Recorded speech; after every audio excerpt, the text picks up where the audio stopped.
I see you found our little hiding spot in the universe. Don't get too comfortable. This is a place where you will find those with an experience that's out of this world, or possibly deep within your life. I welcome you to the Oracles with James Tyson. Lean forward and listen. We will pull you into a supernatural journey with guests from around the world, each one experiencing some of the most extraordinary phenomena this wee planet has to offer. I wish to invite you to support the program through the Oracles with JamesTyson.com Patreon link. For as little as $3 per month, you qualify for a free monthly psychic reading, a past life regression, and exclusive access to our filmed interviews. Don't lower your guard. That's just the beginning as we give back. When I have reached 2,222 members, we will be giving away monthly trips to supernatural hotspots and conferences across North America. Don't run. I can see you. With a limit of 4,500 Patreon supporters, you will want to get your passports ready, as every third month, we will include paranormal conferences and tours in Europe and Australia. I know you can hear me. Visit theoracleswithjamestyson.com and click on the Patreon link. Where you're listening, that's the Patreon button at theoracleswithjamestyson.com. Now, here are the Oracles with James Tyson. Thank you, Liam, and thank you, everyone, for tuning into this episode of The Oracles with James Tyson. I am James Tyson, and on this episode, I am going to introduce you to a wonderful young guy, Jeremy Scott, out of Oregon, here in the Pacific Northwest in Cascadia. You'll have to look that one up, Cascadia. He is the host of his own paranormal podcast. You probably, I hope you've heard of it. It's called Into the Parabnormal with Jeremy Scott. Now, that's Parab, P-A-R-A-B, normal, Into the Parabnormal with Jeremy Scott. You can find that on Facebook, or you can look up paranormalradio.com and check out his show. One of the things we're going to be talking about, and which is fascinating, and the reason I brought Jeremy on is that as a host of a paranormal podcast and a paranormal radio show in the past, I have learned a lot. And it's from talking to not only guests that I have on, but going out to conferences and talking to people who attend the conferences, people who have booths there, selling books, even right down to selling crystals and the metaphysical side of things, some of the healers that are there, and some of the psychics. And Jeremy does the same thing. He travels around the Pacific Northwest, and he'll broadcast live from the venues. Now, I met Jeremy a couple of weeks ago at the Oregon Ghost Conference in Seaside, Oregon. It's a lovely conference. I've been there the last couple of years, and it's getting bigger every year, and a lot of very, very cool guests. So when I brought Jeremy on, I really wanted to talk to him about things like, what has he learned, or how has it changed his own feeling about the paranormal, the supernatural? Has he had any experiences? And we're going to ask him basically who his favorite guests are and why, and what else he's got coming up. Hey, Jeremy. Thanks for dropping by. Hey, it's my pleasure, James. Thanks for having me on your program. Oh, it's great. I loved it when you said you were going to come on. We met down at the Oregon Ghost Conference in Seaside, Oregon in March, and I'm really fascinated because you have a paranormal podcast too, and Parabnormal. Now, if anybody wants to follow along while you're listening, go to parabnormal.com. Paranormalradio.com. It's P-A-R-A-B normal. It's Parabnormalradio.com. And you listen to the Jeremy Scott, or you find Jeremy Scott's list of shows. You click on one of his shows that he's already done and give him a listen. And if you're around on one of his wonderful nights, Saturday night from 6 till 9, you can listen to him live, 6 till 9 Pacific time. And for those who don't live on the Pacific coast or a little bit inland, please Google time zones and find out where you are at that time. Jeremy, one of the big things that I wanted to talk to you about is your experience once you started doing a paranormal podcast. Because when I started, I found I was getting an answer to a question, which of course led to 10 other questions. And I don't think I'll ever get out of this now, because I constantly have questions and therefore more people to talk about or ask them to. Is that kind of what you found once you started? Even back the first couple of days on a paranormal podcast? Oh, absolutely, James. And the more questions that the more questions that you get answers to, you inevitably end up having more questions that you need to ask. The rabbit hole just continues to get bigger and bigger. And, we unweave the ball of yarn each week on the program, to discuss some of these subjects that are obviously not being covered by mainstream, although we just had the announcement of the first ever picture of a black hole, and that actually saw huge mainstream media coverage. Those days, though, are few and far between in the field in which, of the subjects that you and I discuss. But I was actually asked this question a couple of days ago as well about how my thought process has changed since I started doing a paranormal, or as I call it, Parabnormal radio program. And that is because I am now more in tune to this information. I am checking, media sources daily, sometimes hourly, to see what's happening out there and to just kind of maintain my finger on the pulse of whatever it may be.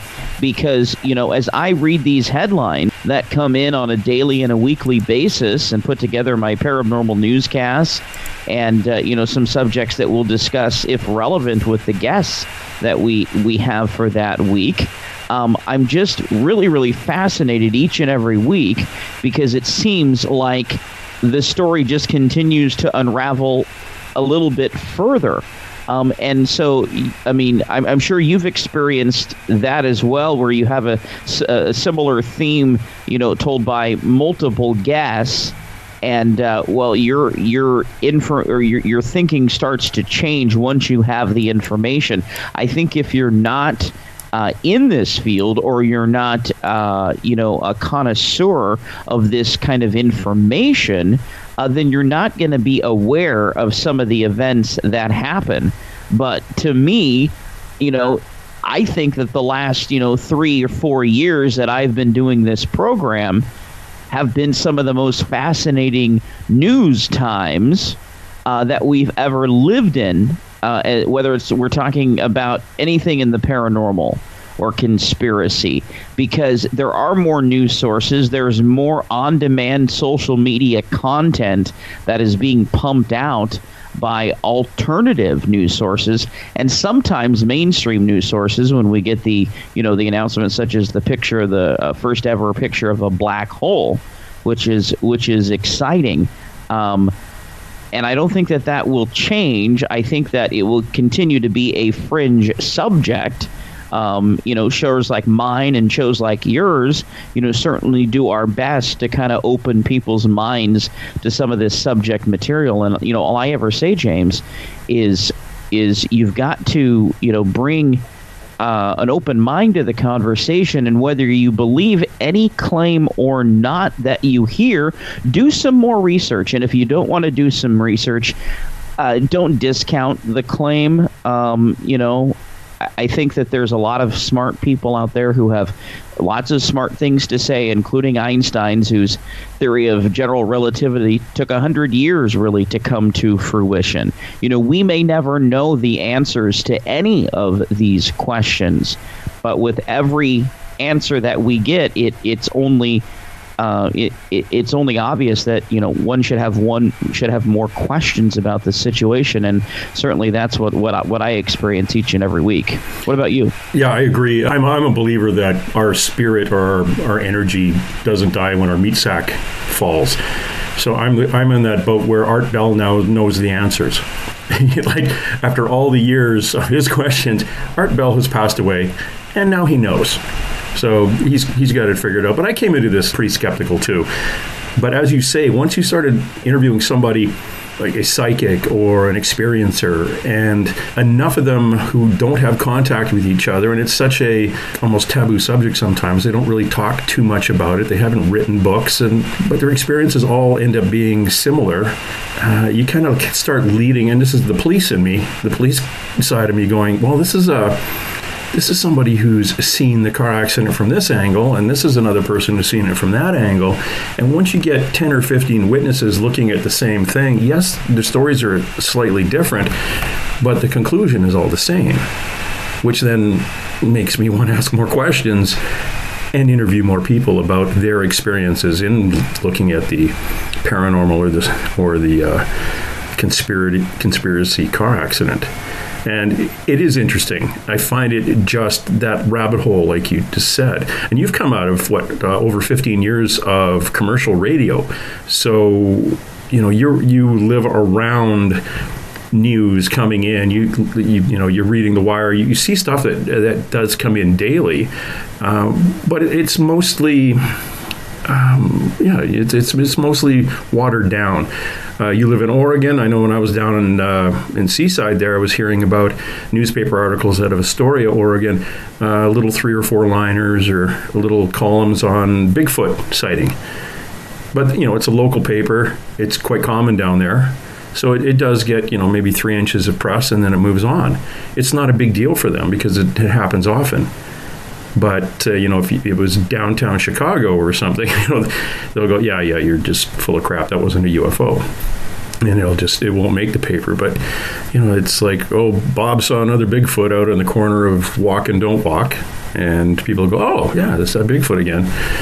It turns into a belief system. Now, we've got back... going back maybe 10, 15 years now, where paranormal television has become popular.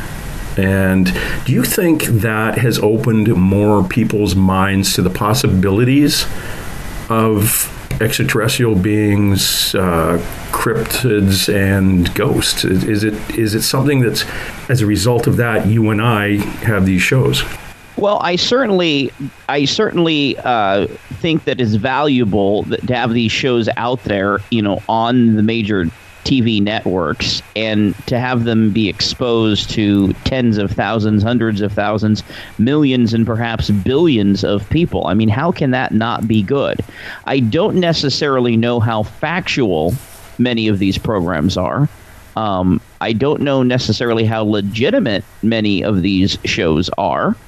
It does seem, at times that there is some embellishing going on, that there is some acting going on, and that's just from an outsider's perspective. I hope that the people who may be interested in that type of thing would actually take the opportunity to come to an event such as the Oregon Ghost Conference, and hear speakers like yourself and many others talk about these subjects, and stop by their booths and see what they have, and see this stuff in the flesh, because most of what you see on television, isn't actually how it is, period. And, but most people will think it is, and they'll go on living that same hallucination, and then they'll recount it to other people, and, well, we have a problem now. Yeah. So I think if people really take that kind of nugget or that carrot that's being dangled by having these shows on, the big networks, and actually do some research, read some books, listen to some podcasts, watch some alternative perspectives, and not just the perspective that you believe in, but the other side, then I think that can be helpful. But I think if folks are just watching those shows and they're not really taking the time to do further research or examination or take an objective look at it, and they just take it as fact, then in that case, it's damaging. It is. And a lot of those shows that I used to watch, I'm very critical of a lot of them, primarily the ones that claim to go out to some of the most haunted places in the world and have yet shown me a picture of a ghost. where I have taken pictures of ghosts on the first day in a haunted location. I have been on paranormal teams that take pictures of ghosts. We have a data bank of pictures of ghosts. And these TV shows have been on for years and have yet to show me one. And plus, I know people who own the properties that these guys come into and say that they make up half the stuff or don't listen to what they're being told. One show I do lean to is the Dead Files, and that's because they come out and do an investigation and then give you an idea of how to fix it. So, which is rare. Yeah, you've got a ghost and hangs out in the cupboard upstairs. This is what you should do to get rid of it before they leave, to move on from there. But yeah, it's about the only one I really have time for right now.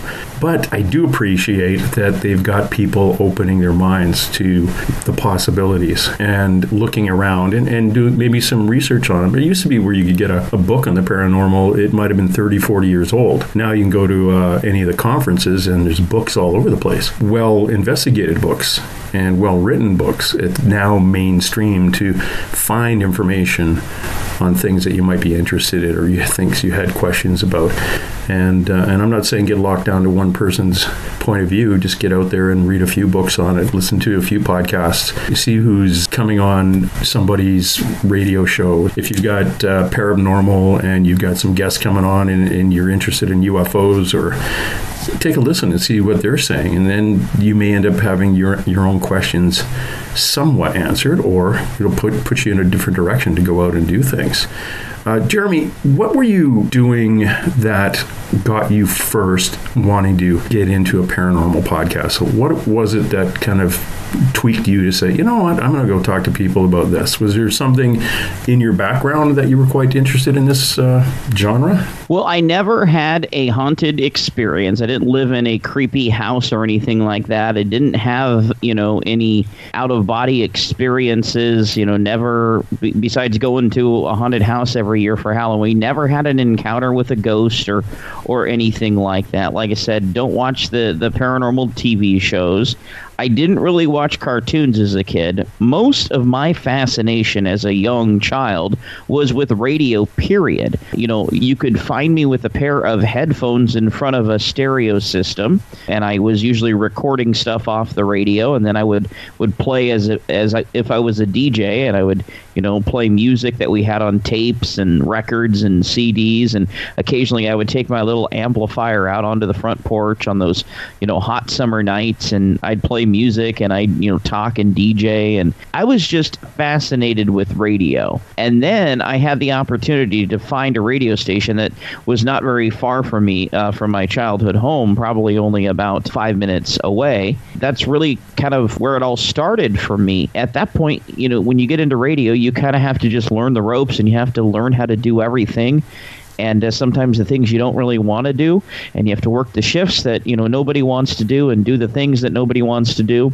But it's called paying your dues, and so you eventually work your way up. And so for the most part, I was still kind of dipping my feet into the radio waters, and not knowing if I wanted to be a sports play-by-play announcer, or if I wanted to be a news anchor, or if I wanted to be a talk show host or a disc jockey. And I tried all of them out, and I found that the spoken word was really where I wanted to focus my energy.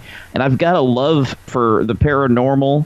I've got a love for sports, and so those are my loves, and I've just happened to be able to do both of them at such a level that I'm proud of. I worked in commercial radio. I've been there, done that, and then I kind of went out on my own and, wasn't quite sure if it was going to work out. I could continue working for the man and do it their way, or I could work for myself and do it my way. And so for me, it was an easy decision, and it took me to, halfway across the country for a couple of months, and then back and restarting my life and the whole 9 yards, and being, kicked down and then brought back up repeatedly. Now that seems to have stopped, and now things are just, going in the right direction. That just tells me that I'm doing the right thing. I'm not a religious or a spiritual person or anything like that. I just know that, if you're good to people and you're good to society, that good things will happen. And if you put your mind to whatever it is you want to do, and your heart and your soul, a lot of monetary and a lot of physical and a lot of mental contributions. And you know what that's all about, James, traveling all across the country from event to event and lugging your stuff around and checking in and out of a hotel and getting on and off an airplane and into a vehicle. And, you get home for a couple of days and you see the dog and the family and the kids, and then you go back and do it again.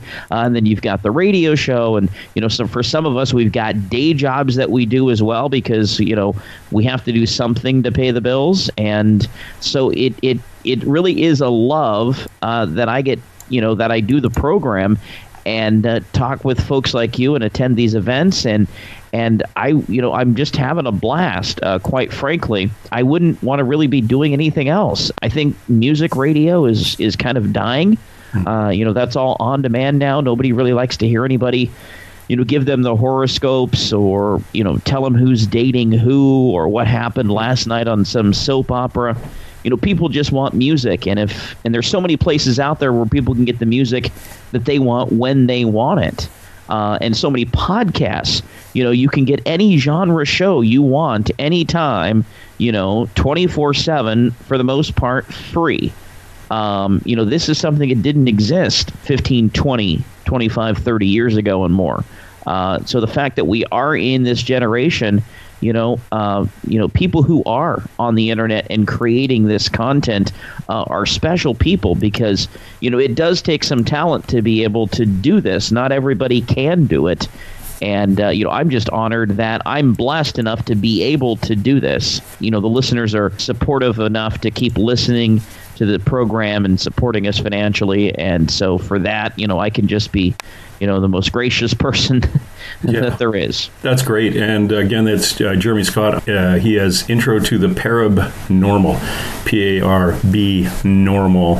And you can go check out his website at parabnormalradio.com. Jeremy, who really floored you? What, whether it's on the show or in person, hanging out with somebody and not interviewing them, with the equipment going, who really floored you with their experiences or ideas? Oh, just in general? Yeah, who would you look back at and go, wow, that's kind of interesting? Of all the guests I've talked to? Yeah. Or what really floats up to the surface, yeah. That is a tough one because each and every week, I really look forward to the program. And, that week I kind of hone in on, what we're going to be talking about with the guests. And I try to find some relevant news material that we can go along with that because, many a times the guests are booked months in advance and you just hope that there's some relevance to the conversation once the day finally arrives when they're on the program. Every week I am just... I learn something every week on the program. There's not a week that goes by that I don't learn something new. If I had to say the one that kind of sticks out to me in all the years that I have been doing program would have to be the story of John Teeter, because it is so well known, and whether it's credible or not, and whether this is the actual guy or not, I know that the person that I've communicated, the multiple times that I've communicated with them, has been the same person, and I've verified that in many ways, including live in-person Skype sessions. So I know it's the same guy who's telling this story. That he was a commander of a time travel division at Area 51 and was involved in some secret projects and whatnot. And that, to me, is up there with the story of Bob Lazar, because both of those gentlemen are well known. They're probably, two of the biggest names, John Teeter and Bob Lazar, because they both have just outstanding, amazing, otherworldly stories, commanding a combat group to eliminate an ET threat to our planet, time travel. And that's just the start. And then, of course, Bob Lazar, who, of course, claims that he was involved in, the reverse technology of apparently alien technology out near Area 51. And, many say that, his story is not credible because there was some information that couldn't be verified, yet others, are vouching for him.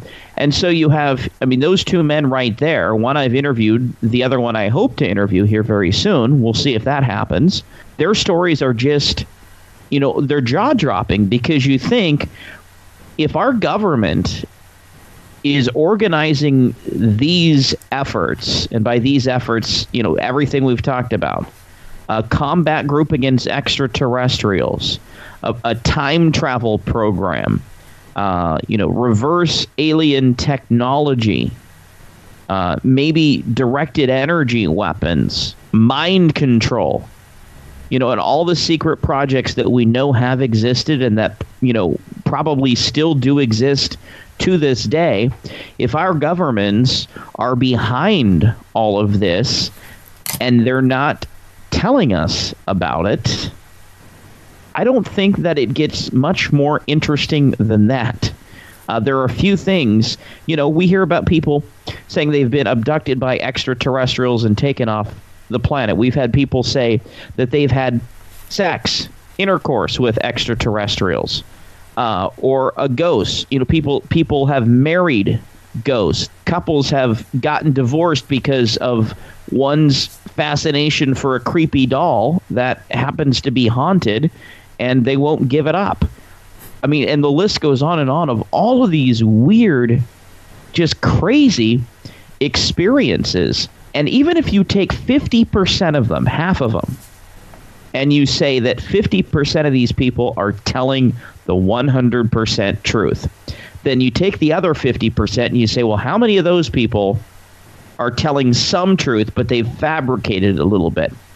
So maybe out of that 50%, maybe you get another 10%. So now we're at like 60% credibility. 60-40, I mean, those are good odds that 60% of the story that we hear, as outlandish and weird and unbelievable as they may sound, could actually be real. And we'll never know. Well, maybe not in this plane of existence anyway. For my listener, if you go to Jeremy's website, paranormalradio.com, go to the free section where it says shows coming up free, and there's a search box there. Just put Titor in there, Titor, and it'll bring up the 3 episodes, number 180, 192, and 274. Those are Jeremy's interviews with John Titor, commanding a combat group to eliminate ET threat. And also the really cool thing about time travel. That would be interesting to talk to him about that. That'd be fascinating. That's a good one to pull out from your list of people you've interviewed, because that is a fascinating person to sit down with and talk to. Incredible way to dig into something that has been kept out of the mainstream, which also gets me into that skeptical side of me going, okay, how come you haven't been killed yet? You hear about all these things where people have seen something or been around something, and their families and them, they have been threatened. But it's interesting on how he can go around, unless they're just saying, okay, you can go do it because no one's going to listen to you. We're talking about John Titor II. He has an opinion on things, and it's a fascinating opinion. He's written a couple of books on it too, so it would be a good sit down on the porch with a beer with him to really find out and pick his brain. And that last episode you mentioned also has a doctor on, and Ball. So we talked a little bit about global warming and about climate change, which I don't do very many shows on. In fact, I think that was probably the first, and I think it's the only show that I've ever done about climate change. Because I think for the most part, people's minds are made up, and I don't know that anybody's really going to change their minds. And so, why try? That's one of the reasons I don't like political talk, personally. It's for some, it's their cup of tea, but it's not my cup of tea, because it comes down to opinion. And, it's no different than, and I used to work in a, commercial newsroom. And so I would report the news, objectively with the facts as known. And right after the newscast, you go back to a talk show host who is just saying completely off the wall stuff. And I don't know where they're getting this, because I'm monitoring the same news sources. And is it opinion, and are they bringing in facts from previous similar events and, trying to, warp people's mind, before really the facts are out, that here's how you should think of this situation. And so it's no different than, anybody in any topic that we discuss, because, I mean, here you have, In fact, I think that's worse, to put a spin, particularly a political spin, on a story.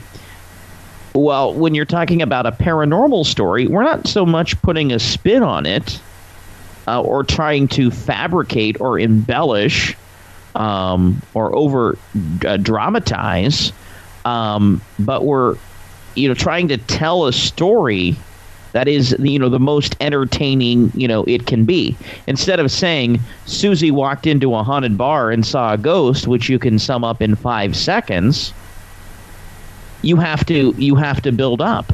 You have to tell about the history of the place and how you got to go into the place and what equipment you had.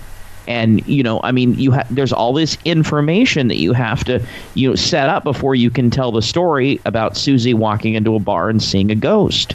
And so all it is good storytelling when we talk about some of these subjects. But it's completely different when you add your opinion into something or your own bias into something. And like I've said, you don't have to believe any claim. You don't. You think for yourself. I think for myself. I think that's what is great about America. Even what's great about Canada, James, is we can all think for ourselves.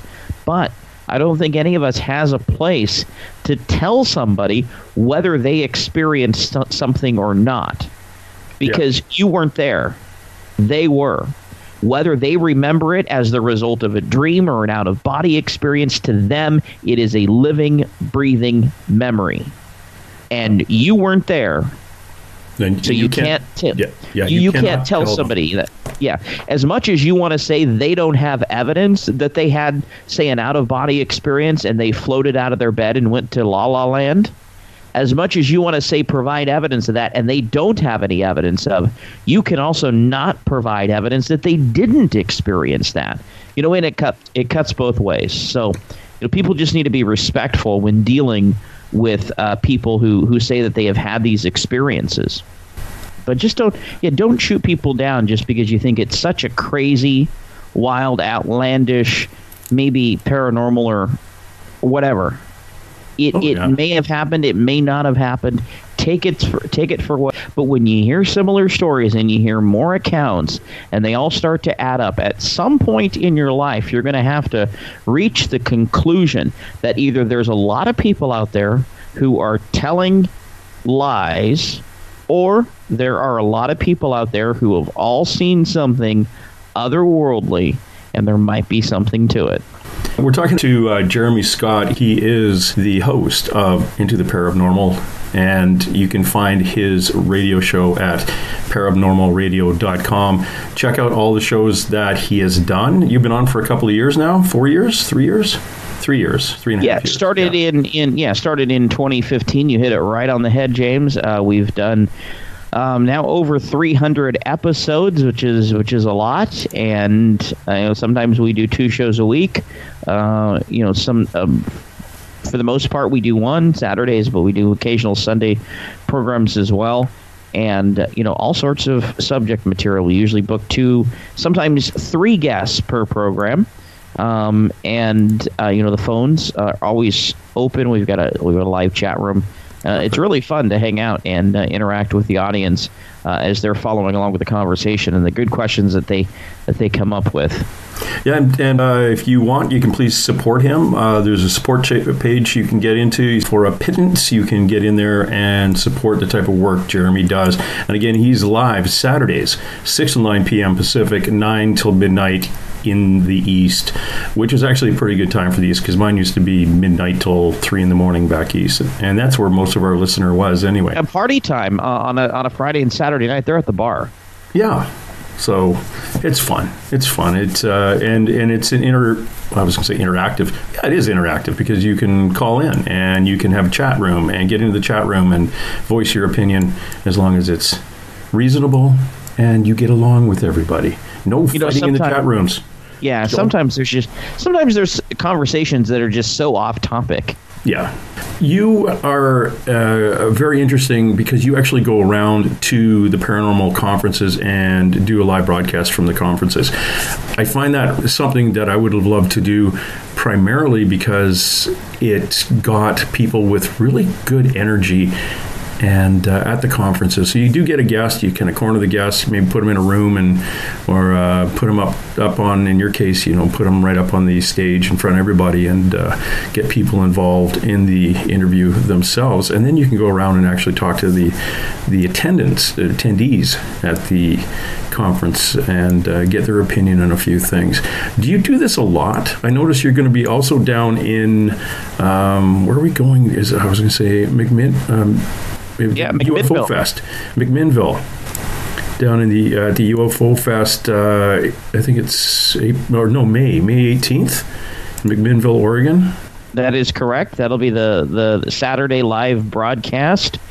Yeah, and I'll also be at the Oregon Bigfoot Festival, which is happening in Troutdale on August 17th. That'll be the third annual Oregon Bigfoot Festival.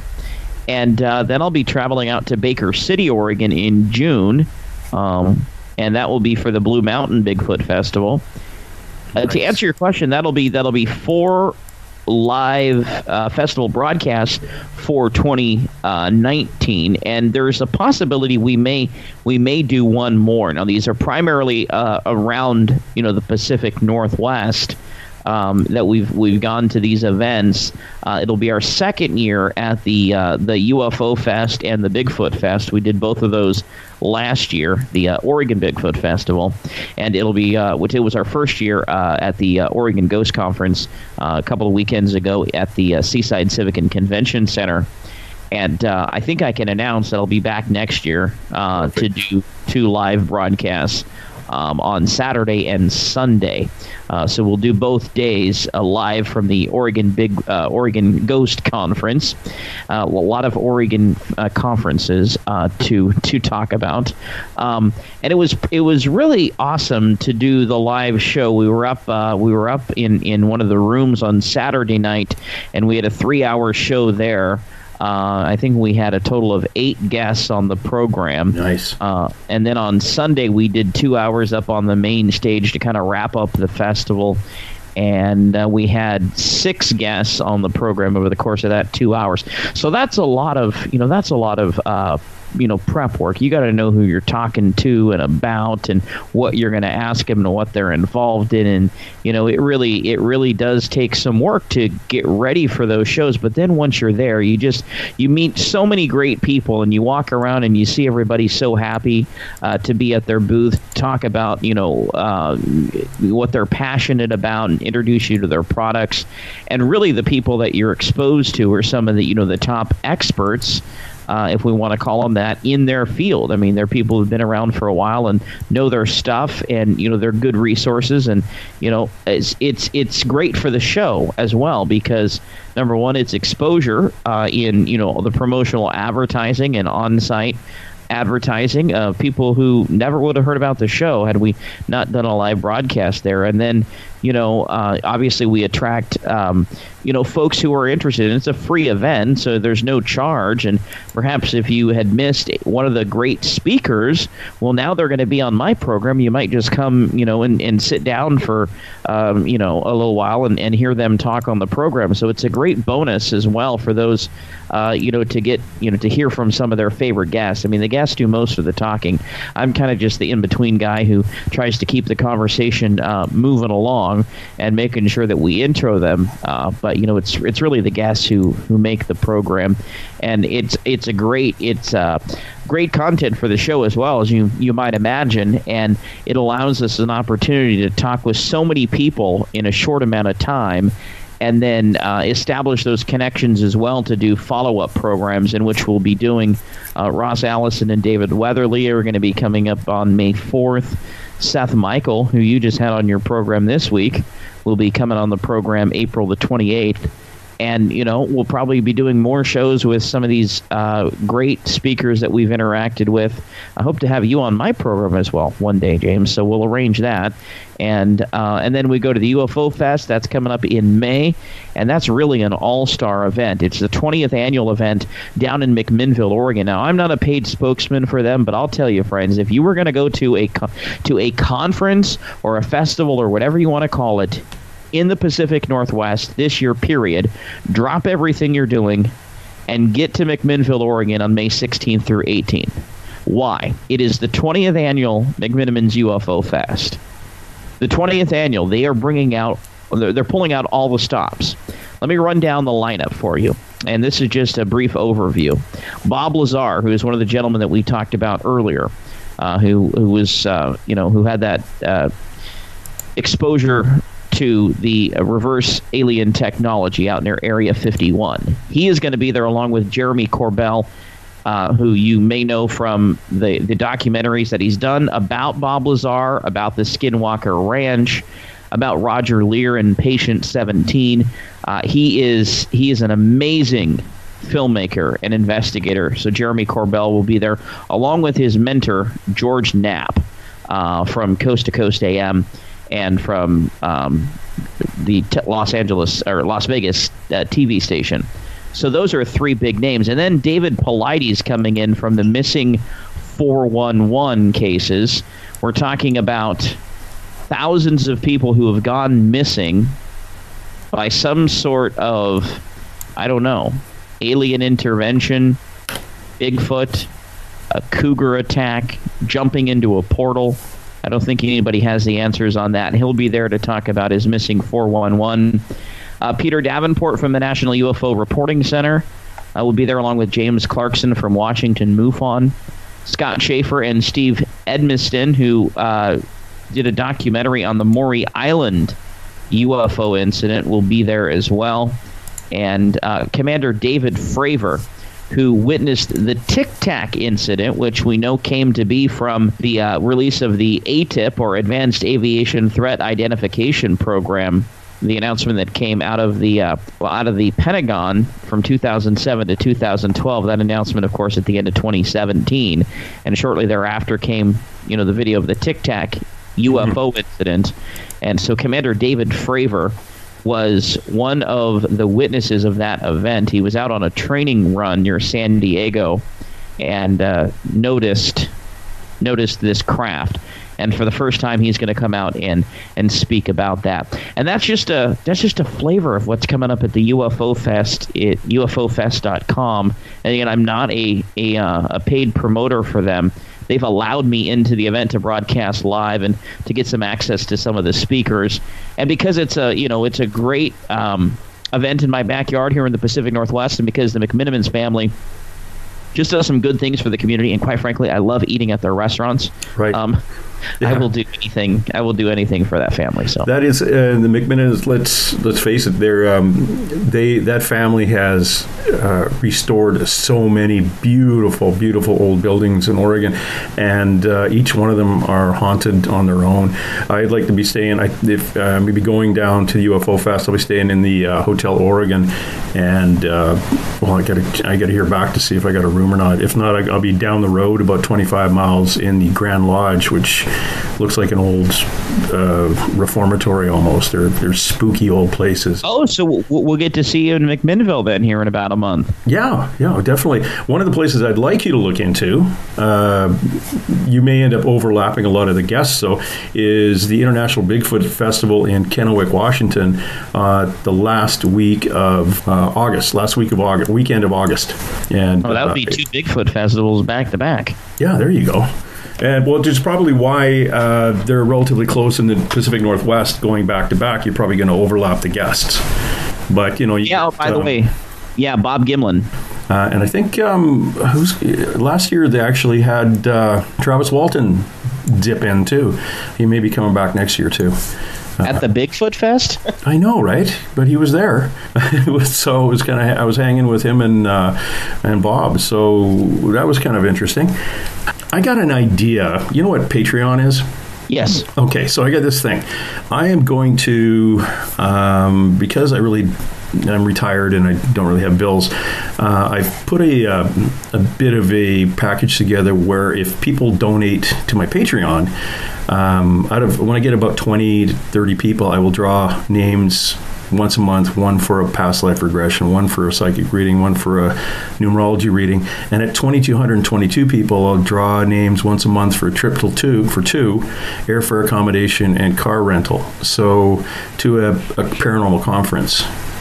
And if you're in the UK, if you're in London, I'll send you to Scotland, or there's a really good UFO conference in Portugal. If you're down in Australasia, like if you're in Australia, New Zealand, down in that area, I'll send you off to the UFO conference or a ghost conference. So where are you sending me to, James? Well, it depends if you want to get in.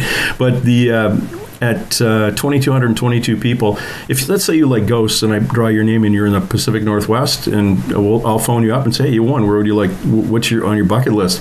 Oh, I want to go to Gettysburg. Okay, so I will fly you and a friend to Gettysburg, airfare, accommodations, car rental, and I will hook you up and I will pay for the 3 really good ghost tours you can go on there, and I will go with you. And probably maybe draw another couple to go, another name. So maybe the 4 or 5, 6 of us will go. And part of the deal is so you avoid getting that prize tax thing you lovely Americans get hit when you win a prize. You're just going with me to do a podcast. That's all it is. You're just my guest. You're not winning anything. But I will extend the return date if you want to go down to see the Smithsonian. You've never done that before. And at what I used to have, and one of my openings says at 4,500 people, get your passport ready, because if I draw your name and you're in Sydney, Australia, I'll send you to someplace in the UK or into the US or vice versa. If you're in the US, I'll send you down to a paranormal conference in Sydney, Australia, hook you up with some of the teams there in the old part of town. Maybe off to the UFO conference in Portugal, but you'll be doing more international stuff. And if you like ghosts, up to Glasgow, Scotland, and we'll do that. And I'm thinking I'm knocking it down from 4,500 people to a max of 3,000 people donating to $3 a month, because honestly, it would take us forever, and hopefully by the end of the year we're up at least past the 2,222 mark, so I get some trips handed out to the people that are listening. So what do you think about doing that? Do you think people would be interested in bouncing around and doing the bucket list thing? Yeah. Okay, just thought I'd run by you. Yeah, probably more than a few. Some might support you just so that they could. Oh, well, you know what? Get the opportunity. You know, it's $3 a month. It is what it is, and it'd be fun to just to drag, kicking and screaming a bunch of people. Well, I say a bunch of people. I always refer to my listener, singular. So to have my listener come with me, and honestly, what do I get out of it? I get a trip with you guys. I get to go to someplace too. And then I can do my podcast, do a couple of recordings there, and also probably record or actually interview the person who won to see how they enjoyed the trip or the ghost experience, or hopefully they don't die. Oh, by the way, if I do send you to Jeremy, if I do send you to the UK, you can rent your own car because they drive on the other side of the road there. So I might kick you some. Yeah. And honestly, if you're going to go to the UK for a week, extend the trip. You've got an open-ended ticket. Don't come home the next week. You just look around a little further. But I don't have that much time off work. Oh no, you just phone in sick. But block the number you're calling from. It's like, I'm still sick. No, I'm not in Portugal. No, I'm not in the south of France. I'm not on the beaches at Dieppe or the D-Day invasion. That would go over so well. Okay, Jeremy, stay there. No, it's haunted. There's this field in Belgium with ghosts coming out of trenches from World War I. See, if I lose the day job, then I can't do the podcast. That would suck. That's true. Yeah, that's true. Yeah, that's stupid. Day. See, with me, I'm retired, so it's okay. Nobody can come after me. Well, unless I make much money, but I don't want to make money. I just have to give this back. I don't want to be taxed to death. But anyway, that's the plan. So if anybody's interested, you can go to my website. theoraclesofjamestyson.com and click on the Patreon link. And if you can afford $3 a month, great. And remember, you can also go to, I'm not just taking the shine off of Jeremy's podcast, but please, into the Paranormal Radio. It's, support podcasts. Really, we love the support because it actually gets us out to travel. Like Jeremy says, he's got a number of places he's going to this summer. We're bouncing around to conferences. Yes, we get asked to do these things, or they'll allow us to come in and do some interviews, but we still have to pay for accommodations most of the time. Well, 90% of the time, and food and gas to get there. Well, most people pay for gas. I have an electric car now. Woohoo! Yeah, but how do you get that to Oregon? I did it fine going to Seaside. Oh, you drove your electric vehicle? Yeah, I got a Tesla. I just punch in the address and it shows me all the different spots I'd have to just top up the power. That's rad. Yeah, I can't remember what the conversion is. It's a 499 kilometer range on a full travel charge, so it's not too bad. And they have superchargers all the way down, all through the U.S., especially down the I-5 on the west coast here. You probably couldn't go for more than 40 minutes without hitting a supercharger, and I can plug into a supercharger in 25 minutes. I can have 300 kilometers on the thing, so not a big deal. And it's free for the first 9 months, and after that, it's about $8 to do that, so it's kind of fun. But that's it.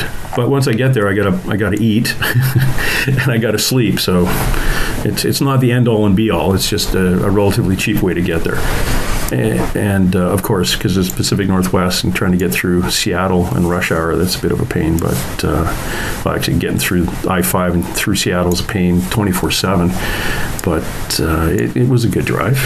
I liked it. I love the coast. I love the Oregon coast. How far are you off the Oregon coast? Where do you live? Oh, I'm about 75 miles to the east. Mm-hmm. Well, that's not bad. So I'm here in Portland, which is, brilliant, big metro city with bustling public transit and homeless out the yin-yang. Oh, yeah. It's, welcome to the West Coast. But remember what they used to do to the homeless in Portland? Have you been to the Shanghai tunnels? Yeah, I don't. But I thought that was the sailors that they would take off the ships. They would take. Well, the sailors, they were basically the loggers that would come in and they'd get them drunk and knock them on the head or drug them and Shanghai them. They Shanghai them, and any homeless. There was no. Oh, yeah, that's right. They would take people off the street and then get them drunk and then Shanghai them, and next thing they know, they're on the ship out at sea. Or they would just have a gang of guys walk up to somebody and snag him right off the street. It was that's why the police got along with the local government, and the police were involved because the streets had no crime. Yeah, and then it eventually came to a head, and they eventually did rid all that evil doing out of town. It lasted until the Japanese bombed Pearl Harbor. That's when they stopped needing sailors and putting them on ships, because they stopped sending ships over to the Orient. Isn't that weird? That's not that long ago, 70 some years ago. Yeah. That was freaky. That was freaky. But I've got a good picture of a ghost of a Native American down below, being protected by this thing that looks like the Tin Man. And I was just randomly taking pictures with my iPhone. Even though I had some really good ghost hunting equipment, I just took random pictures with the iPhone. I got the best photo of this lady.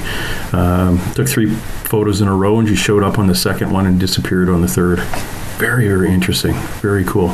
So if anybody's down in Portland ever, you got to do the Shanghai Tunnel and stay in any of the McMiniman's historic hotels, because if you like ghosts, you'll probably bump into half a dozen of them in your hotel room. Brilliant. Yeah, don't stay downtown. Stay downtown. No. Downtown it's got a different vibe altogether. But it's fun. It's a fun city, and I probably get down there once. I'm going to try to get once every 4 months. I got a friend who does a bunch of Airbnbs in the St. John's part of Portland, up to the north. So it's a nice place to stay and hang out. And because I dress up when I go to the conferences in this lovely 1800s looking guy with the derby hat, and I have a beard, and I just found I fit right in because I look like any hipster in Portland walking around. Yeah. They can't really determine between a homeless person or a hipster. Yep, pretty much the same. Yeah, wouldn't go there. Not calling you either one of those. It's okay. No. What have you got?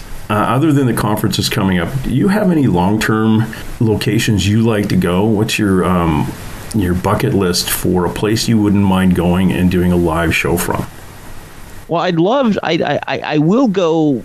Well, let's just say this: I will go anywhere. But like James knows, you got to pay your way out of pocket for the most part, and so that can add up, and so that that can cause some limitations. I would love to go to Contact in the Desert, and I think there's the Alien Snowfest or whatever it is. Oh, that sounds cool. Well, except you said snow. I love the snow. And then anything maybe out at Joshua Tree. Yeah.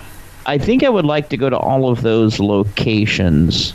At least once, hopefully more than that in my life. To me, to be able to do the show live from those locations is just so inviting for a number of reasons. Because you never know who you're going to run into, and if the people that you do run into are the top people in their field, and they're the cream of the crop. And if you're gonna make contacts or anything like that, you're gonna do it at one of those events. And they have really just amazing, speakers and everything. Not to say that some of these other ones don't, but I mean those big ones like Contact in the Desert and Alien Snowfest and all that stuff. I mean, and there's more, that I probably don't even know about. But those are the big ones. I'd love to go practically anywhere. I'm going to Baker City, Oregon, here in 2 months to do a Bigfoot festival there. Going to moderate a town hall. That should be very interesting. Dr. Jeff Meldrum will be coming in from Idaho State University for that. So it's you understand what it's like to just be out on location, and it's just a whole new feel. Yeah, it's shaking hands with these guys that you've talked to for a couple of years, or you've always been sending emails back and forth on, or following them in social media and chatting with them. Do you ski? Because that would be the really only reason I would want to go to Big Bear. No, and that's kind of sad because I live just an hour and 20 minutes from Mount Hood, which is one of the biggest skiing destinations here in the Northwest. I like to ride I like to go sledding. Yeah, well, but I'm not a skiing type. If they would allow me to go on my sled down some of those ramps at Big Bear, I might consider it. That would be fun. But again, the ticket to get into that event is $100. If you've got a booth, maybe about the same. But Alien Snowfest, going to Big Bear Lake, California at the end of January in ski season, I'm thinking the hotels might be a little on the pricey side. I was going to be going to Contact in the Desert this year, and I just didn't get my booth in time. I don't know if I'm just going to go as a looky-loo. But next year I'm going to have my booth down there, and it'll be kind of fun. Yeah, but getting down to Joshua Tree, there's some really good energy down there. And I talked to a psychic who was out of, she lives in Napa Valley now. She used to work for the police, and her husband was a detective, and she had an alien drop in at her house one day and said, you have to take this person down to this location outside of Joshua Tree. And long story short, she ended up, the person she took down was a policeman in Oregon who had stage 4 cancer and was terminal. She took her down. The aliens met them, gave them a task. They had to go, this policeman had to go to a hospital in New Orleans and touch 2 of the kids that were in the ward. And in return, they cured her stage 4 cancer. And when she touched 2 of the 3 kids, or 3 of the 6 kids, or whatever it was, and there was only certain kids she was allowed to touch, and then they were cured of whatever they had, and that was her task. But that was weird. There's some big rock where there's a lot of alien activity said to be down there. So I'm going to give you, when we're off air, I'm going to give you the name of I'm going to look her up, the name of that psychic, brilliant lady. She's worked a lot with police and governments and finding bodies and finding missing people. And that's a good interview you should have. She's a very, very cool lady. Is it Leslie Bank? No, it's not. And I'll leave it as a surprise. But yeah, well, surprise for your listener anyway. And yeah, she's gonna. I'll give you that information. She's a very, very cool lady, and very interesting to talk to. And she's always been all about ghosts. This is the first ET experience she ever had. So yeah, we gotta get those people out there so people can listen to the stories and the experiencers. It's amazing that the experiencers out there. Yeah, and I think we have to listen to them. I mean, you don't have to, but if you're going to do anything, you're going to criticize them before you listen to them. Well, that's not really acceptable. If you're going to listen to them, listen to them objectively and hear their story before you make, a judgment call. One thing that you brought up earlier that was something you had said was I was going to make this comment about the people who, seem to remember more details about their experiences over time. Well, why is that? Well, why, when you watch a movie for the second, third, and fourth time, do you see things that you never saw the first time? A lot of these cases, people go through hypnotic regressions where, it exercises the mind and, you are remembering more information. Or, in some cases, the mind can be it can be damaged from whatever the event may be. It could be traumatic for the person to go through that, and then the mind, as it repairs itself, some of the memories start coming back. Yep. And so I think when people are remembering more information over time, that's easily explainable.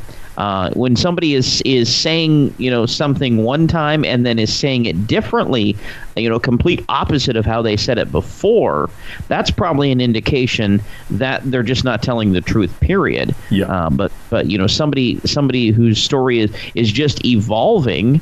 I suppose that could be somebody, just fibbing us and in their mind fabricating more of a story and coming up with more details to release over time.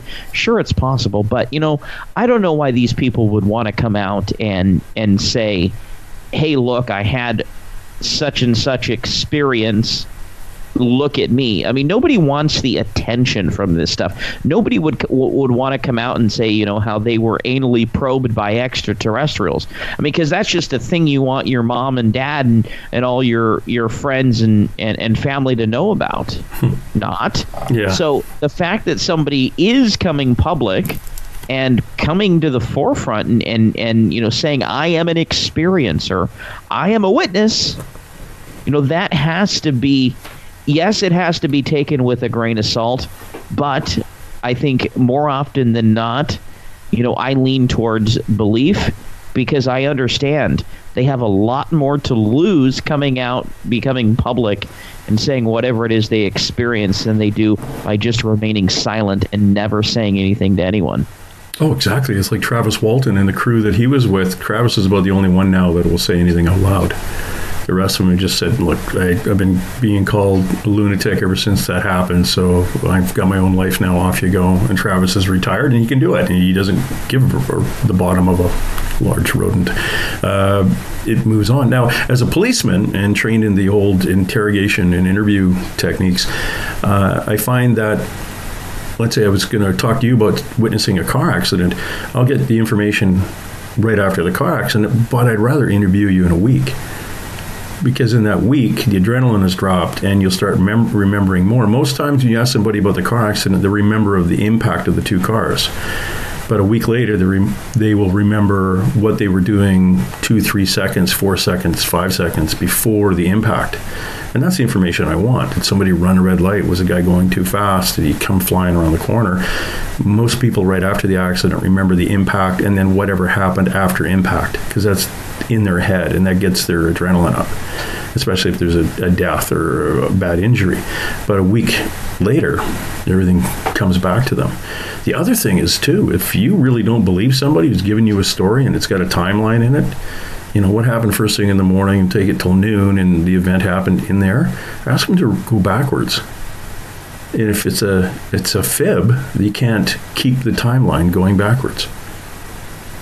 It's very interesting. That is an interesting thought. Yeah. Because our mind doesn't usually work that way. No, it doesn't. And when you're actually, this was developed by the Mossad years ago, but when you're looking at somebody, you look them in the eye, and if you can determine where their file cabinet side of their brain is, mostly right side, but it's not always on the right side. So you ask them, do you have a doorbell in your house? Yeah. Do you remember what it sounds like? And as they think, they'll look up to the side where they pull memory from. So you've locked down, okay, you got memory on that side of your brain. Well, if you end up, they're telling you a story and you're looking at them and you ask them about a piece of that story and they look up on their imagination side, that's where the lies are built. They come from your imagination because you have to construct those. They don't come out of the file cabinet. And I talk to guys like Bob Gimlin, who basically give me a whole story on what he experienced when they took the movie of the classic Bigfoot movie back in the day. And what I did, surreptitiously but quite out loud, I made a couple of notes on certain points in his story, and then I had him amplify those points. Then I had him amplify points on the points. And if this was all made up, if this experience never did happen, he would have to struggle to add to the story. Because honestly, if you repeat the same story for 50 years, it becomes memory. But if you ask to amplify very small, specific points within that story, that doesn't come from memory. You have to make it up to fill those holes. But he was fine. That he saw Bigfoot. That's a real film. He saw what he saw. Yep. And I'm 100% sure of it. And it's just because of, as we say in court. Yeah, and I'll just leave you with one thought on that. Find me the costume that has breasts. Yeah. And it's funny because they talked to one of the main head costume designers back in the day at Paramount. And I said, do you think we can make that? And he said, I'm the guy who made the albino gorilla with the unicorn horn for Star Trek.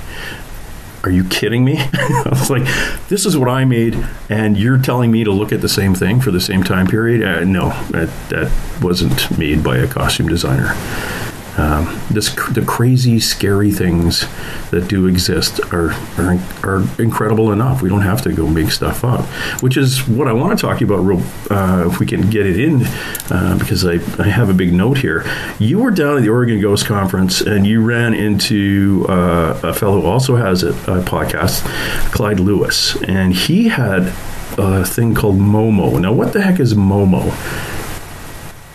Momo started to pop up a hideous child's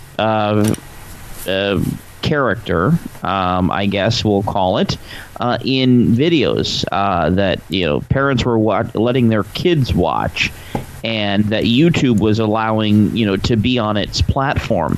And it would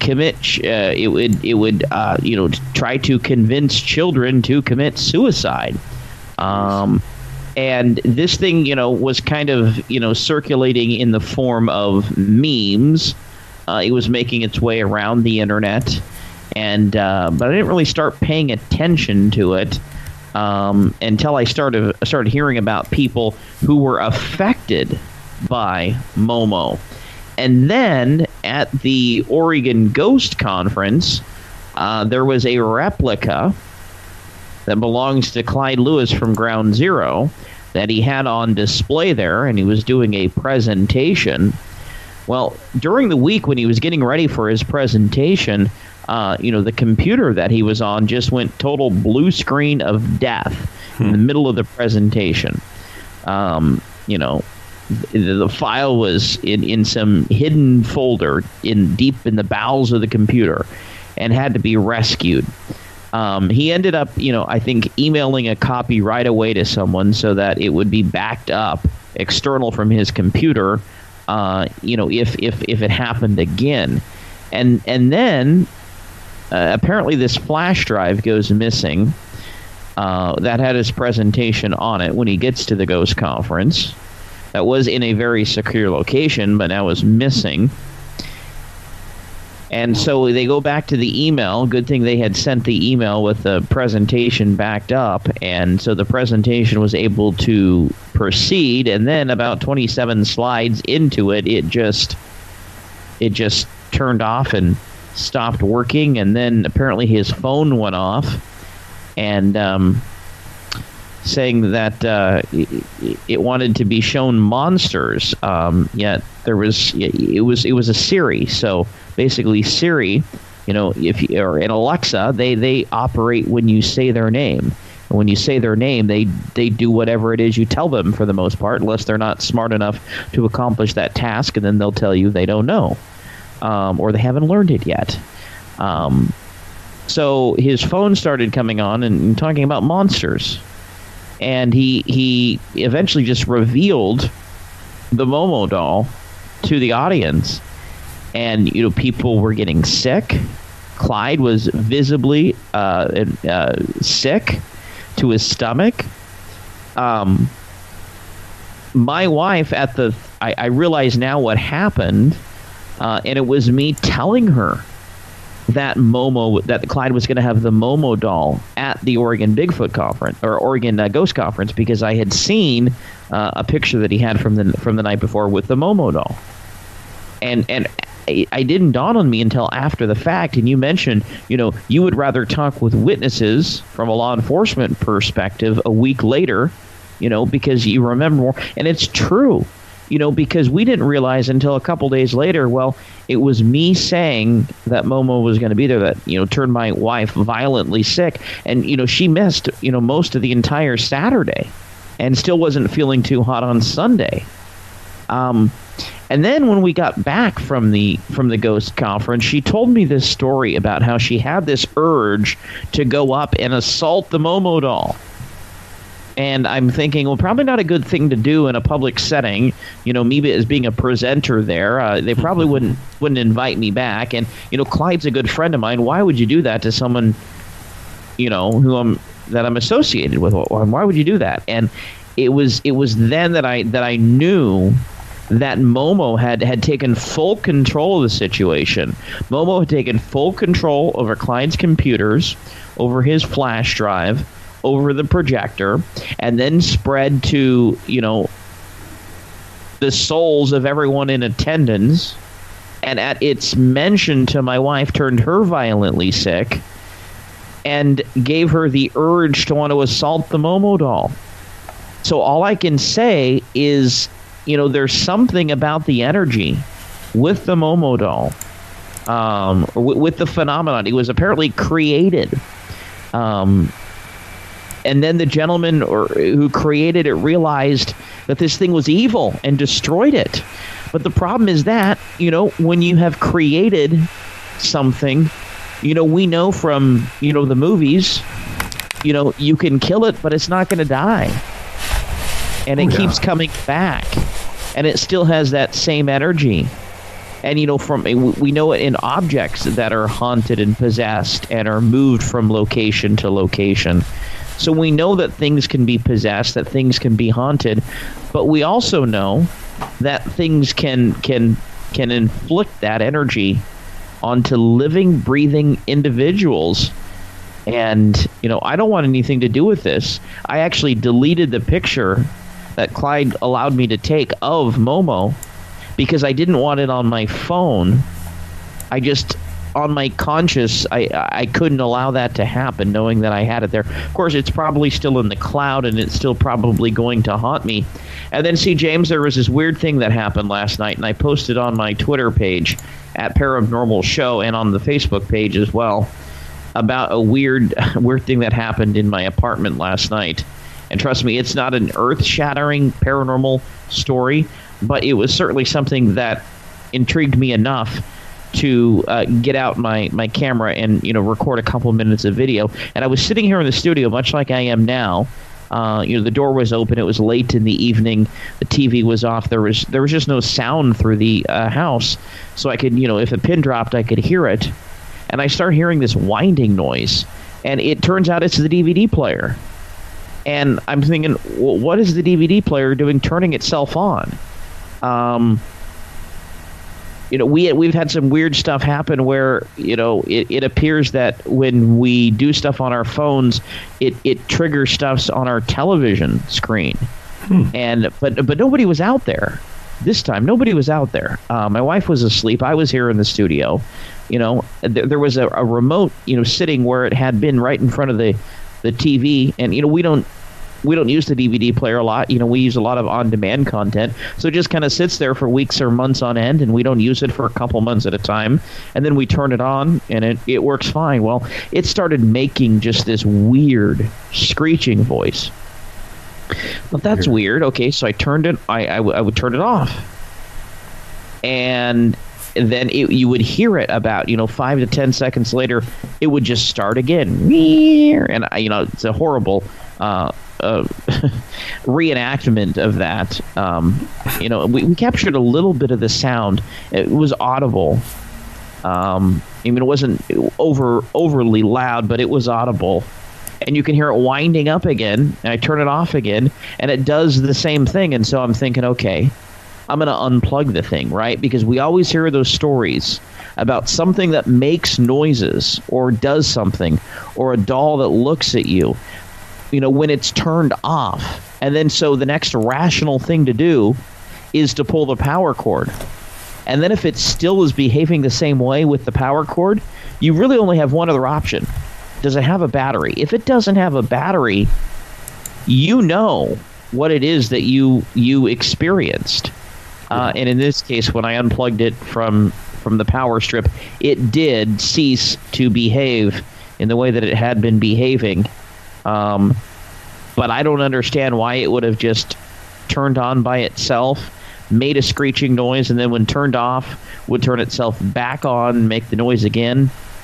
I don't know why these things happen, but I know with the Momo, and I know with whatever energy is running through us, that it does allow some of these things to occur. I don't know if we're a conductor, and if some people are more suited to be conductors than others, and that's why some experience these events and others don't. I don't know that we have the answers to that, but all I know is there's stuff that's happening out there. And, as I've done my shows over the years, I only seem to have more questions each and every show. So I'll probably come up with another 20 questions or so after I listen back to the podcast here, and just wonder, I never thought of that. Yeah. Have you ever had an experience during a podcast, being touched or seeing something? I did tell a couple of months ago about some visions that I had, started to have, and that was as the result of asking for an alien visitation from these communicators for a group of extraterrestrials under the Sandia Mountain known as the Ponti. And so I asked for an experience because I'm thinking here, I've experienced, little things here and there that you can't explain. And the more you think about it, you probably were like, yeah, that's probably what I witnessed, but am I scared? Am I freaked out about it? Not really. And if it happens again, would I be more or less, freaked out about it? I don't know. I think over time we kind of, I think like you in law enforcement, I don't know if you dealt with, with dead bodies, but if you did, the more you see them, almost the more immune to the situation you become. It's a different, and I've kind of talked to my listener about this a couple of times. It depends if you're busy. If you're busy and you get there and there's a body and there's stuff to do, or there's a severe injuries and things like that, your mind is racing. It's like the emergency room nurse or doctor. You've got a list of things you're checking off. What you don't do is walk up to a scene, where there was a homicide or any kind of brutal death, and not have anything to do. because you look at it with a completely different eye. I always tell people that if you're the fifth guy showing up or the third guy showing up, if you're not going to be doing anything, park down the road, turn your back on the scene, and direct traffic, because those are the people that take things home with them, and that's what kind of lingers in their mind. And it is pretty devastating to some people. And that's where you get the post-traumatic stress. That's where you have the nightmares and the near-death experiences, like having a nightmare when you're almost hit by a car. Yeah. And the easiest way to get rid of those nightmares is connect it to what you saw. And as soon as your brain connects, oh, this is why I'm dreaming like that, then you don't have them anymore. And it's which is usually what a psychologist will do. He'll connect it to the event. But yeah, it's when you see a gruesome scene, it's not too bad. It's not like you get used to it, because I think as a soldier, they were programmed after a while that you see enough dead people, it just doesn't ring a bell. Like the human life has no value at that point. And a lot of that's why soldiers are relatively young most of the time. It's you can block that carnage out, but it will come back eventually, and some people more than others, and that's the post-traumatic stress or shell shock or whatever you want to call it. But as a peace officer, you don't see death all the time. You see it maybe a few times. My career was 28 years. I've seen dead people, maybe 40, 50 dead people out of 28 years. And a lot of those are, I haven't heard from Grandpa. Can you go check on him? And he's passed at home. But it's not, you don't get used to it. It's always uncomfortable, and it is primal in the back of your head that, and again, too, speaking of primal, smelling a dead human being. Once you've smelled a dead human being, that is something that you will never, ever forget. And it actually triggers something primal where you'll stop dead in your tracks when you smell it. And you want to turn and walk the other way, because deep in our DNA, it's telling you don't want to go around the corner there, because another being like you has died.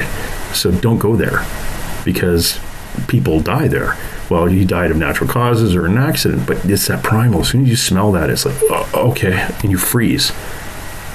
And it's the most weird. It's the weirdest thing. It's a dead body. It's a human being that has died, and it's just the meat sack rotting away. Now, in hindsight, I know a lot of times that I've been around dead people that I've experienced them not having, their soul had crossed over, or their ghost had moved on. And I do my job and my investigation very quietly. Others I've gone to where I kept chatting. And it was just me and the body, and I'd be telling the body what I was doing and why. So in hindsight, I'm thinking, I must have felt, before I knew what an empath was, or before an intuitive, I felt that the body or the soul hadn't crossed over, but I felt obligated to tell him what I was doing. Invading his privacy, going through the drawers, looking at the medications and stuff. So, yeah, it's a different thing, but it's hard to say. For me, I never did get over the experience with seeing dead people, but I know that those in the military, after a while, it is just part of daily life, and it's sad because it shouldn't be. Yeah, and I think I didn't quite answer your previous question. I started going down the road, talking about, the visions that I started to have after I had asked for a visitation. And then when I wasn't getting a visitation, I kind of called these extraterrestrials from the Ponti out. And I said, come on, come get me. What are you waiting for? Are you chicken? Wow. Come get me. And because if they exist, and they told me that I was on the list and that they were going to come visit me, and I actually got kind of sent a kind of emotional when I was hearing from these communicators for the Ponti about the different ways that I could be approached, and did I want to be taken somewhere? And I'm thinking, I don't want that. I just want to see something, like a UFO. And so I asked for it. And, I said, come. And they told me that I would start seeing things out of the corner of my eye, and they were right. I started seeing, like figure types, out of the corner of my eye, and you would see it there enough to look. I mean, you can see pretty well out of the corner of your eye. I mean, try it now. Look, to the left or to the right with your eye while you're looking straight ahead. You can see pretty well on your side.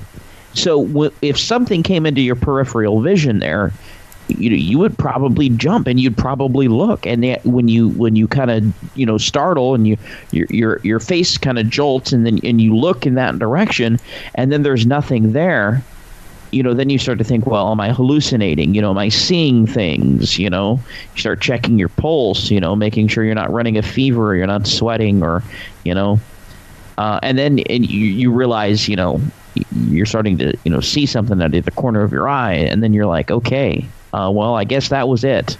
So that was what happened to me. I'm not saying it's going to happen for everyone. And I don't know that I would necessarily recommend that you call these things out. But I think if you do, and you do communicate with them, they will respect your wishes and, will approach you in a way, that is not going to, scar you for life. Oh, let's hope. For some don't get choices. Some are abducted, taken, off planet or up into a spaceship and to an underground world or whatnot. Some people aren't given the choice, but yeah. I guess if you are given a choice, I wouldn't recommend that path. No, I don't think. I think you're right. I don't think they come down and say, "Hey, do you want to volunteer?"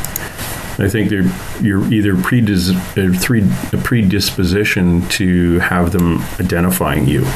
You've got whether it's a blood type or a past life or some other connection that then they'll target you. I don't think they're just going to randomly pick it up.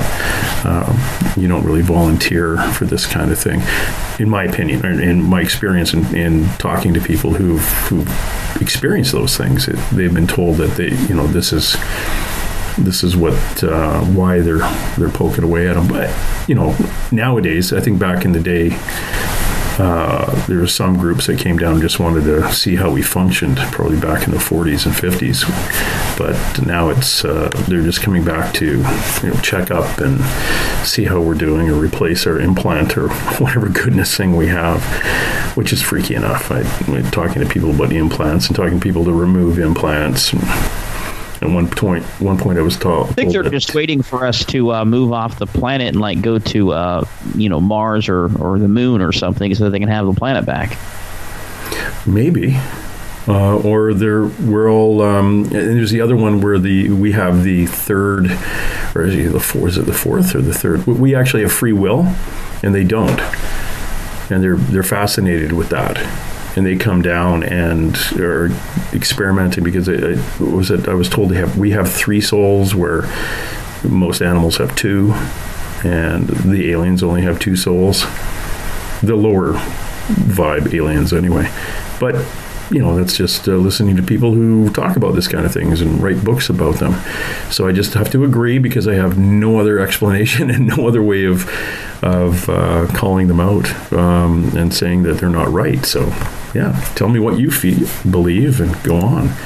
But I'd stay away from. I really like to see a UFO, and then people show up going, "Okay, we're going to show you the UFO now. Come with me."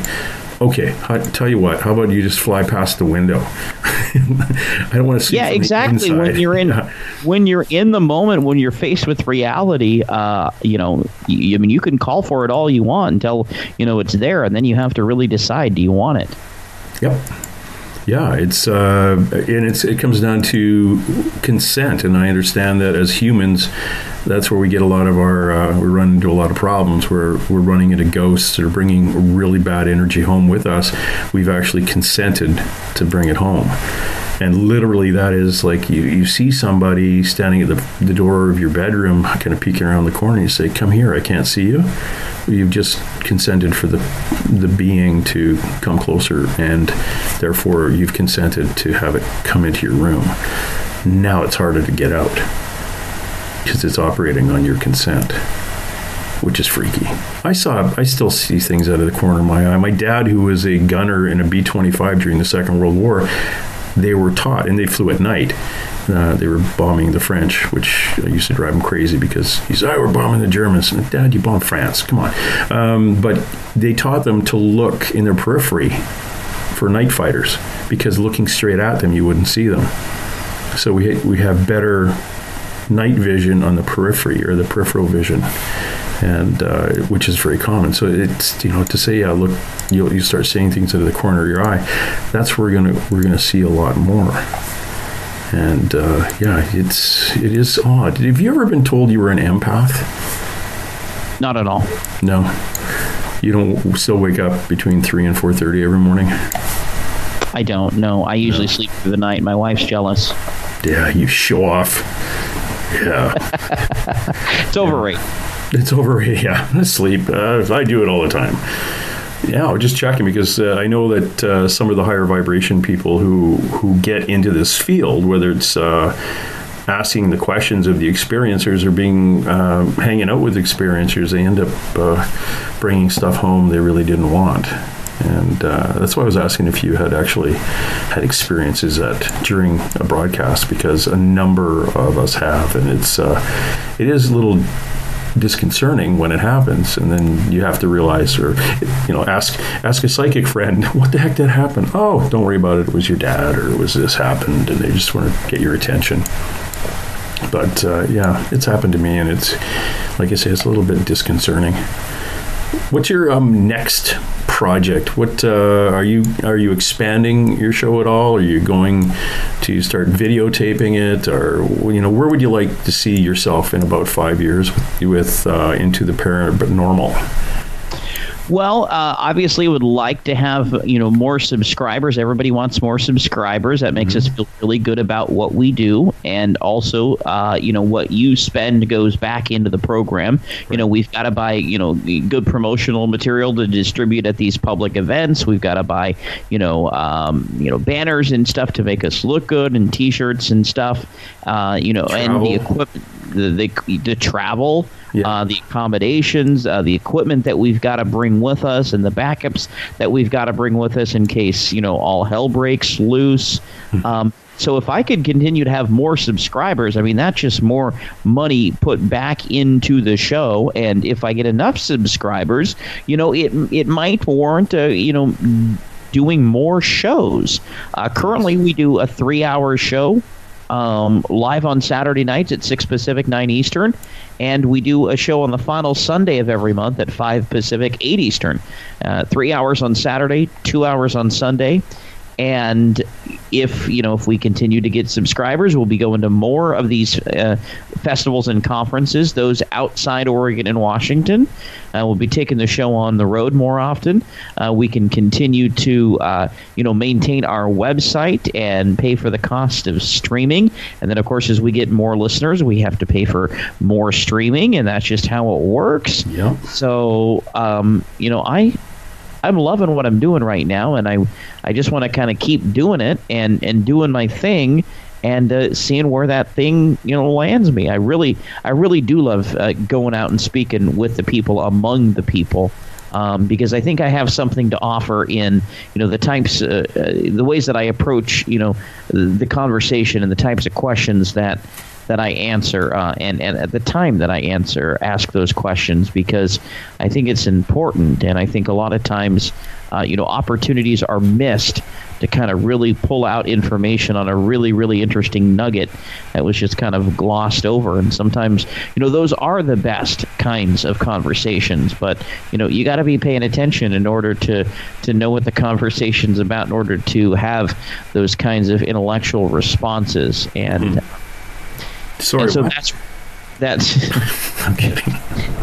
That's real fun, to do, because you are there in front of a live crowd, and I'm in the studio most weeks out of the year, 48 weeks out of the year, or whatever it is, and then for 4 weeks out of the year, I get to go and I get to be among the people and do it in a live feel. So I mean, it's awesome. Cool because we are the people. And we're out there trying to learn amongst all the people who are at these conferences wanting to learn stuff too. So we get into that whole vibe of, wow, this is great energy, and it seems to just really bring everybody up, and everyone's in such a good mood too. Well, for the most part, there's a few crabs. No, just kidding. Okay. Hey, look. I was in a bad mood. No, I'm kidding. We've been talking to Jeremy Scott. He is into the Parabnormal. Please go to the website, that's parabnormalradio.com, parabnormalradio.com. Check out the shows, what's coming up, and I'll give you from today's date, which we're going to be broadcasting on. Basically, I'll give you what's coming up ahead of us. You've got April 13th, Dr. Joy Jeffrey Pugh reveals her supernatural dream about Armageddon. Oh, great! Also, Bruce Hansen attempts to solve a 100-year-old mystery on the Tunguska explosion, and then the 20th, Occult with Ryan Gable. And then you've got Clyde Lewis with that damn Momo again. The 27th, going back into the black hole with Eason Siegel. 28th, Seth Michael. I got Claire Waters talking about her family's extraordinary experiences with deceased spirits. Off into May, David Weatherby and Ross Allison. They're at Ghost out of Seattle, and Ross has this wonderful museum of just haunted items and haunted toys, which is creepy. And you're going to be talking about haunted locations, objects, monsters, black-eyed children, and a lot more. And that continues. So please go to the website. Into the Paranormal is the show. The website is parabnormalradio.com. Your host, Jeremy Scott. Jeremy, thanks very much for dropping by. Oh, it's my absolute pleasure, James. Thank you so much for having me, and I appreciate all of the plugs. Best to you, and we'll see you around there in McMinnville. You will. I'll go harass you, and we'll go for a beer in McMinnville at the UFO conference. Thanks again. All right, my pleasure, buddy.